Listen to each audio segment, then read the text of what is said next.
ముఖ్యంగా మందకృష్ణ మాదిగకు బాగా సపోర్ట్ చేసింది ఆ రోజు తెలుగుదేశం నుండి మీరే.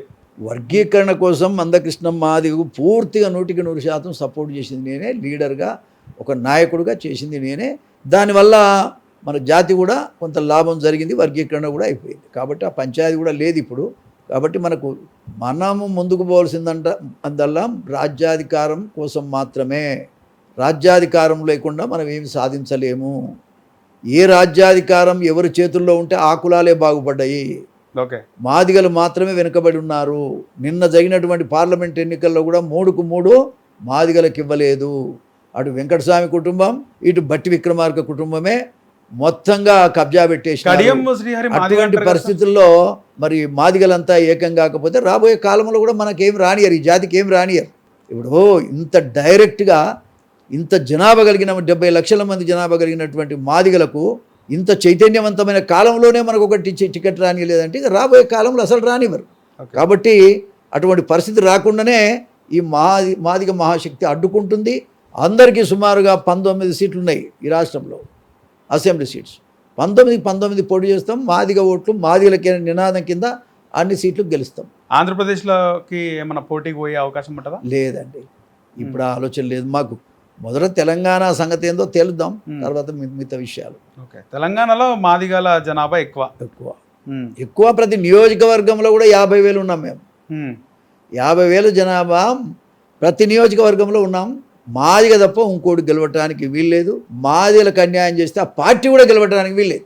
ఓకే, అది నా ఉద్దేశం. రీసెంట్గా మీరు కొన్ని వ్యాఖ్యలు చేసినారు మన ప్రెస్ మీట్లో మంత్రులకు సంబంధించి, ముఖ్యంగా పొంగులేటి, పొన్నం ప్రభాకర్ భూ కబ్జాల కోసం. నేను మాట్లాడలేదు, పేరు చేయకుండా మాట్లాడినారు. నేను ఎవరి గురించి మాట్లాడలేదు, ఒక బట్టి విక్రమార్క గురించే మాట్లాడాను. నేను ఉన్నమాట చెప్పాలంటే ఓకే, అది కూడా చాలా బాధతో కూడినటువంటి వ్యాఖ్య నాది. అది నాకు చేయాలనే ఉద్దేశం కూడా కాదు. ఓకే, కాకపోతే ఈ మాదిగల గురించి ఇన్ని సమస్యలు ఉన్నాయి. ఇంకా సచ్చినోళ్లకు 10 రూపాయలు ఇవ్వమని అడిగితే ఇస్తే తప్పేందని ఒక మాట మాట్లాడితే ఏంది బట్టి విక్రమార్క? ఎందుకు ఒక డిప్యూటీ సీఎం స్థాయిలో, అందరికీ డిప్యూటీ సీఎం కదా ఆయన. కాబట్టి నువ్వు ఆ స్థానంలో ఉండి మాట్లాడకపోతే ఎట్లా? ఇది ఏ విధంగా ఆయన న్యాయం అన్నట్టు అన్యాయం ఆయనకు తప్పు కదా. కాబట్టి నేను అనేది ఏంటంటే మాదిగల సమస్యలు మాదిగలకే వదిలేయాలి, మాకు పాత్ర లేదు అన్నట్టుగా ఉంటే అది న్యాయం కాదు. ఒకటి, నువ్వు అక్కడ ఆ ప్లేస్లో ఉండాల్సినటువంటి స్థాయి కూడా నీకు లేదు. ఓకే, ముఖ్యంగా కొంతమంది మంత్రులపై ఆరోపణలు వస్తున్నాయి సార్. వీళ్ళు కమిషన్లు చాలా కమిషన్లు పెట్టుకుంటారు, భూ కబ్జాలకు పాల్పడుతున్నారని. వెలుగుమట్లలో కూడా చూసినాం, 3 మంత్రులు ఉన్నారు, బట్టి కానీ, పొంగులేటి కానీ, తుమ్మల కానీ. ఎందుకు చర్యలు తీసుకోవట్లేదు అంటే ఏం చెప్తారు? ఈ భూ వివాదాల్లో చేసిందే వాళ్ళైతే ఇంకా ఎవరి మీద తీసుకోవాలి యాక్షన్? బయటకు కూడా వస్తున్నాయి కదా పేర్లు, మనం చూస్తున్నాము. ఎవరాళ్ళు?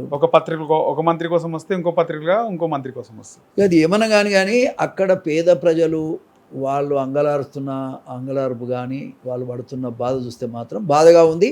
ప్రభుత్వం అన్నప్పుడు వాళ్ళకు ఓదార్పు చేయాల్సిన అవసరం ఉంది, వాళ్ళకి కావాల్సిన ఫెసిలిటీస్ కూడా కల్పించాల్సిన అవసరం ఉంది, తర్వాతనే ఏదైనా చేస్తే.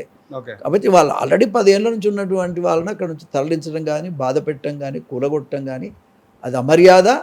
రెండవది, పేదలను ఆ విధంగా అవమానపరచడం అయితే మంచిది కాదు. రైట్, మీరు కాంగ్రెస్లో కూడా ఉన్నారు. ఆ ప్రభుత్వం వచ్చినాక మళ్ళీ బయటకు వచ్చినారు. నేనేం బయటకు రాలేదే, బయటకి వెళ్ళి నేను కాంగ్రెస్లో ఉన్నా. పార్టీ పెట్టినట్టే కదా మీరు?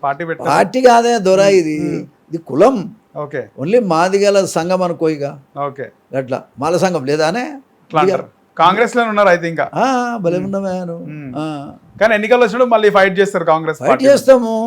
ఆ పార్టీ మాదిగల కోసం నిలబడతానంటే వాళ్ళకి మేలవుతుంది, లేదంటే కూలిపోతారు. మీరు అన్ని చేసినారు, మీరు చూడని పదవి లేదు, అన్ని చేసినారు, అన్ని పదవులు. కానీ మీ జాతి కోసం చేస్తున్నారు. మళ్ళీ జాతికి సంబంధించి వాళ్ళందరూ మిమ్మల్ని ఆదర్శంగా తీసుకోవడం కానీ, లేకపోతే మీ కృష్ణాలు గుర్తిస్తారంటారా? జాతి మొత్తం ఏం లేదా, ఎవరి కులం కోసం వాడు ఆ జాతిని చైతన్యం చేసుకోవడంలో కూడా తప్పలేదు. మా జాతికి అన్యాయం జరిగితే మా జాతి పక్షాన నిలబడటానికి మాత్రమే ఈ జెండా ముందుంటుంది. మోత్కుపల్లి నరసింహుడు కూడా ముందుంటాడు. ఒక సభలో ముఖ్యమంత్రి రేవంత్ రెడ్డి కోసం బాగా మాట్లాడినారు, ఆయన ముందే మాట్లాడినారు వర్గీకరణ విషయంలో. రైట్, మొన్న అందశ్రీ గారి ఆయనకు నివాళులర్పించే కార్యక్రమంలో కూడా బాగా మాట్లాడినారు. అదే తర్వాత ధ్వజమెత్తినారు, తర్వాత మాదిగ మహాశక్తి పెట్టినారు. రీసెంట్గా అంబేద్కర్ జయంతి రోజు మళ్ళీ కలిసి పూలమాల వేసినారు మీరు ముఖ్యమంత్రి. అరే మేమన్నా శత్రువులం అనే పని చెప్తారు. ముఖ్యమంత్రి నేనేం శత్రువులం కాదు కదా బాబు. అంటే సిద్ధాంతపరంగా సిద్ధాంతపరంగా మా మాదిగలకు అన్యాయం జరుగుతున్నది, న్యాయం చేయమని మాత్రమే నా డిమాండ్, ఈ యొక్క మహాశక్తి యొక్క డిమాండ్. అంతేగాని వ్యక్తులంగా అందరం ఫ్రెండ్సే కదా, అది కాదు కదా. కాబట్టి అంబేద్కర్ జయంతి రోజున ముఖ్యమంత్రి గారు రమ్మన్నారు, వెళ్ళిన మాట నిజమే, ఇద్దరం కలిసి దండేసిన మాట నిజమే, దాంట్లో వేరే అభిప్రాయం లేదు. ఆయన్ను కూడా నేను అదే విధంగా గౌరవిస్తా. కానీ మాదిగలకు మాత్రం చోటు లేని పరిస్థితి వచ్చింది. ఇదేమైనా డిస్కషన్ వచ్చింది ఎప్పుడైనా జాతి కోసం? ఏడా టైం అయ్యకపోయా. మాదిగల మీటింగ్ పెట్టమని నేను అందశ్రీ మీటింగ్లో కూడా చెప్పా కదా, మాదిగల మీటింగ్ పెట్టండి, మా సమస్యలు మీ దృష్టికి తెస్తాము, అవన్నీ సాల్వ్ చేయమని చెప్పాం. మెయిన్గా డిమాండ్స్ కూడా ఈ కరపత్రి మిట్టియే. మళ్ళీ కలుద్దాము, కలవండనా, మాట్లాడదాం అని ఏమనలేదు? ఏం రాలేదు. ఆ రకంగా వస్తే మాత్రం మా డిమాండ్స్ కూడా ఇవేమీ తీర్చలేనటువంటి డిమాండ్స్ కావు. మెయిన్గా 9 డిమాండ్స్ మేము పెట్టాం. ఓకే. 9 డిమాండ్స్లో జనాభా దామాష ప్రకారం పార్లమెంటు, అసెంబ్లీ, శాసన మండలి సభలలో మాదిగలకు తగిన సీట్లు కేటాయించాలి. అదేవిధంగా మాదిగ స్త్రీలకు కూడా చట్టసభలలో ప్రాధాన్యత ఇవ్వాలి.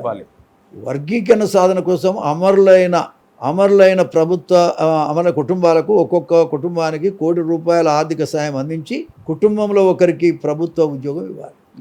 అదేవిధంగా మాదిగ అమరవీరుల స్తూపం ఒకటి ఏర్పాటు చేయాలి. అదేవిధంగా ఎంఆర్పిఎస్ ఉద్యమకారులపై పెట్టిన కేసులు అన్నింటిని ఎత్తేయాలి. మన మందకృష్ణ మాదిగ కూడా కేసు ఉంది, దాన్ని ఎత్తేయాలి. అదేవిధంగా హైదరాబాద్లో మాదిగ భవన్ ఒక 10 ఎకరాల స్థలం ఇస్తే కట్టుకుంటామని చెప్తున్నాం. రెడ్లు తీసుకున్నారు, కమ్మలు తీసుకున్నారు, అదే వెలమలు తీసుకున్నారు. అన్ని కులాలకు కేసీఆర్ గారు ఇచ్చారు, మాదిగలకు మాత్రమే ఇవ్వలేదు. కానీ ఈసారి ఖచ్చితంగా రేవంత్ రెడ్డి గారికి నేను విజ్ఞప్తి చేసేది ఏంటంటే, ఈ 10 ఎకర్స్ ల్యాండ్ ఇస్తే దీంట్లో మేము అన్ని మాదిగ భవన్ కూడా ఏర్పాటు చేసుకుంటామనేది మాకున్నటువంటి అభిప్రాయం. అయితే మాదిగ ఉద్యోగస్తులకు ఉద్యోగ భద్రత లేదు. ఈ ఏసీబీ వాళ్ళు అంటే మాదిగ ఎంప్లాయీస్ మీదనే పడుతున్నారు. కాబట్టి ఇది చాలా దుర్మార్గం. అందరి మీద పడితే, మా వాళ్ళ మీద పడితే పర్వాలేదు, కానీ మొత్తం మాదిగోళ్ళనే టార్గెట్ చేసినట్టుగా ఉంది ఈ ప్రభుత్వంలో. అదేవిధంగా మాదిగ నిరుద్యోగ యువతకు ఉద్యోగ భృతిని కల్పించాలనేది నేను చెప్పేటువంటి అంశం. అదేవిధంగా ఏజీపీ, జీపీ, పీపీ కోట్లలో నియామకాల్లో కూడా వాళ్ళకు రిజర్వేషన్ ఉండాలనేటువంటిది మా అభిప్రాయం. ఈ 9 డిమాండ్ల మీద డిస్కస్ చేద్దామని పిలవమని ముఖ్యమంత్రి గారికి ఎన్నోసార్లు చెప్పాం. ఈ కరపత్రం ద్వారా కూడా చెప్తున్నాం, మీ ద్వారా కూడా చెప్తున్నాం. వాళ్ళు పిలిచి మాట్లాడి సమస్యల పరిష్కారం చేస్తే బాగుంటుంది. లేకపోతే మాదిగలు తిరగబడడం తప్పదు, మీ ప్రభుత్వానికి తగిన గుణపాఠం కూడా చెప్పక తప్పదు. రైట్. మీరు అంటే ఇది ఒక సంస్థలాగా కాకుండా రాజకీయ పార్టీగా పెట్టవచ్చు కదా, ఎందుకు పెట్టలేదు? అరే, రాజకీయ పార్టీకి ఒక కులం అధికారంలోకి వస్తుందా? రాదు కదా. ప్రభావితం కులం ఎట్లా వస్తుంది? ఒక కులం ఒకటితోనే ఎవరు రాజ్యానికి, కానీ ఓడించడానికి గెలిపించడానికి పనిచేస్తుంది. వేరే పార్టీలతోనే అలయన్స్ పెట్టుకొని సీట్ల పెంపకం కోసం కూడా ఇప్పుడు కాంగ్రెస్ పార్టీ ఉంది, రేపు పొద్దున 4 సీట్లు మీకు ఎక్కువ ఇస్తామంటే అది మేలే కదా. అది ఆ రకంగా పనిచేస్తుంది తప్ప మరొకటి కాదు. మోత్పల్ నరసింహులకు ఏ పదవి ఇస్తలేరు కాబట్టి ఈ విధంగా ఈ ప్లాట్ఫామ్ క్రియేట్ చేసిన అదృష్టమే. నా అదృష్టం నాకేమీ ఇవ్వకపోవటం కూడా.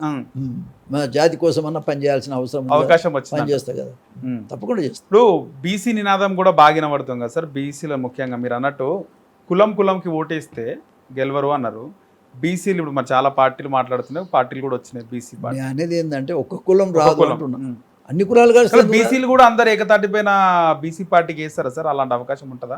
ఇవ్వచ్చు, ఇప్పుడు ఒక తిరిగి ఉండదు కదా కాలం. అది వచ్చిందా లేకపోతే అలాంటి రావాలని చేస్తున్న ప్రయత్నం తప్పు కాదు. నేను ఈ రకంగా ప్రయత్నం చేస్తున్నాను. కొంతమంది బీసీ నాయకులు బీసీలను ఐక్యం చేయడానికి చేస్తుండొచ్చు, చేస్తే తప్పేమున్నదా? దానివల్ల ఐకమత్యం అయితే మంచిదే కదా. రాజ్యాధికారమే బలహీన వర్గాలకు వస్తే ఇంకా మంచిదే కదా, తప్పేం లేదు. రేవంత్ రెడ్డి వెనకాల కొంతమంది తోడేళ్ళు ఉన్నారా అంటే ఏం చెప్తారు? ఆయన చెప్తుంటే నేను చెప్పేది ఏంది? ఆయన చెప్తుండే కదా, నా వెనకాల కొంతమంది తోడేళ్ళు ఉన్నారు, వాళ్ళ సంగతి చూడాలి, మోత్పల్లి నరసింహన్న చూడాలి అంటుండు. ఎవరంటారు ఆ తోడేళ్ళు? ఎవరంటారు? అదే ఆయనే అన్నాడు కదా. మీ ఆ స్టేట్మెంట్ సరిగా అవునవును. ఇప్పుడు ఆయన అన్నదానికి నేను నిన్న ప్రెస్ మీట్లో కూడా చెప్పా. ఓకే, మా మీద భరోసా పెట్టి గుంతనక్కలను పాతరేయమంటున్నావు, నేను చేస్తా పని. కానీ నువ్వు మా మీటింగ్ పెట్టి ఫస్ట్ అసలు మన కులాన్ని గుర్తించు. మా కులం ఏడుందో మాకు చెప్పు, చట్టసభలలో మేము ఎక్కడున్నామో చెప్పు, మాకు అన్ని సంక్షేమ కార్యక్రమాల్లో మా మాదిగలు ఎక్కడున్నారో చెప్పు. ఇవన్నీ చెప్పిన తర్వాత మిగతా వాళ్ళని పాతరేస్తాం, మళ్ళీ రాజ్యం కావాలంటే నీకే ఇస్తాం. ఒకవేళ నువ్వు చేయలేకపోతే ఖచ్చితంగా వచ్చేసారి కాంగ్రెస్ పార్టీ రాదంటే రాదు, రానియం. ఓకే. అది కూడా ఎట్లా మాదిగ మహాశక్తి ద్వారా మాదిగోళ్ళ శక్తి ఏమిటో చూపిస్తాం, మాదిగ బలం ఏమిటో చూపిస్తాం, మాదిగలను ఇంతకాలం అవమానపరిచినందుకు మూల్యం కూడా చెల్లించక తప్పదు ఎవరికైనా సరే. కాంగ్రెస్లో మనం చాలా మంది నాయకులను చూస్తున్నాం, కాంగ్రెస్ నుంచి బీఆర్ఎస్లోకి వలసలు పోతున్నాయి. ఇవి ఇలాగే కంటిన్యూ అవుతాయి అంటారా సార్? ఇది ఫెయిల్ అవుతుంటే అలాగే పోతారేమో, ఎవరికేం తెలుసు. ఏ పార్టీ అయినా ఒక పార్టీ ఫెయిల్ అవుతుంటే ఇంకో పార్టీకి పోతారు కదా సార్, సహజమే కదా, అది పెద్ద కొత్త ఏముంది. హిట్ టీవీ యాప్ ఇందులో short news, live news, entertainment shows, movies, digital magazines తో పాటు మీ జిల్లా వార్తలను కూడా ఫ్రీగా చూడొచ్చు. ఇంకెందుకు ఆలస్యం, వెంటనే హిట్ టీవీ యాప్ ని డౌన్లోడ్ చేసుకుని ఫ్రీగా ఎంటర్టైన్మెంట్ పొందండి. Hit TV app. Hit TV app. Please download hit TV app. Hit TV యాప్ని ఫ్రీగా డౌన్లోడ్ చేసుకొని ఎంజాయ్ చేయండి. మీకు నచ్చిన ఎంటర్టైన్మెంట్ కోసం హిట్ టీవీ యాప్ ని ఫ్రీగా డౌన్లోడ్ చేసుకుని ఎంజాయ్ చేయండి. హిట్ టీవీ యాప్ ని డౌన్లోడ్ చేసుకుని ఆస్వాదించండి, ఆశీర్వదించండి. ఇంతమంది సెలబ్రిటీలు హిట్ టీవీ యాప్ ని డౌన్లోడ్ చేసుకోండి అని చెప్తున్నారంటే ఎంత మంచి యాప్ ఆలోచించండి. అమెరికా అమెరికా అమెరికా అమెరికాలో చదవాలనుకునే వాళ్ళకి విశ్వసనీయమైన పేరు మన శౌర్య కన్సల్టెన్సీ. UK లో 1 year masters. UK లో 1 year masters. 2 years work permit up to 5 years visa. Contact Saurya Consultancy. Contact 89851 89851.